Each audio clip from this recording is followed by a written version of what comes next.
2014 CLA250. Ended up sputtering and stalling to the side of the road and had random misfires.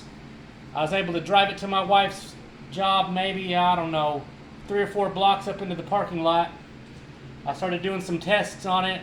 It's getting random misfires. That's a P0300. It would never assign an exact cylinder. So I did some compression tests. Come on in here, Grayson, and show. I did compression tests on each cylinder. And number 1 jumped up to 180 after 3 bumps. Number 2 jumped up to 180 after 3 bumps. Number 3, 0 compression. Continuous, 0 compression. Number 4, bumped right up. So I immediately started thinking the timing can't be off because number 1, 2, and 4 were holding compression perfect. So I know it had to have either a lifter collapsed, which is going to just leave them closed, or a valve spring broke, which is going to leave exhaust open. So here's what happened. The rocker arm was extremely loose. You could just almost take it out of any of them. You can see none of those are loose like this. Even on full exhaust or compression, none of them are rattly loose.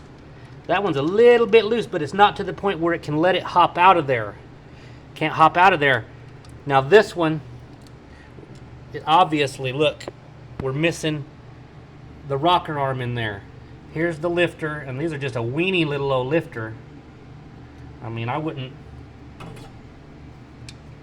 that's something like a motorcycle would have, in my opinion. It's the same thing as using Jeeps and all the Daimler era Chrysler stuff. It's probably pretty common lifter. It's still got plenty of spring to it. I'm gonna drop it back in its hole. Drop it right back where it goes. But if you can get in here and look right here, down here where my end of my magnet is, look how much that moves around. They got no tension on it. The spring broke halfway in two. So that's your reason for no compression on the CLA250. You can get all this stuff out, leaving the intake boot back there. All the wiring harness is laying back here. As you can see, you can get it all loose to get down to this point. Now I'm going to have to buy the tool that holds these 2 camshafts at number 1 cylinder, top dead center compression. That'll be when these lobes are stuck completely out towards the front and towards the back. That'll be these lobes, meaning you're at top dead center compression on this cylinder. So now we're going to get the tool that holds the camshafts. The more expensive tool holds it in 2 places, but the cheaper one just holds it here. So you can come over here with this T100 and this T100 with a safety in the middle will get you your variable valve timing gears off of there, and you can just hook this with a wire or something and keep it from falling down in the engine. I do believe we got to get down there and take the tension loose on it. I'm not that far yet, but right down there is the tension spring bolt.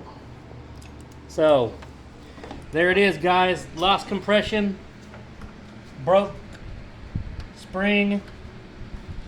So I don't know what to do other than order the tool for the camshaft, and we'll post back up when we start putting it together.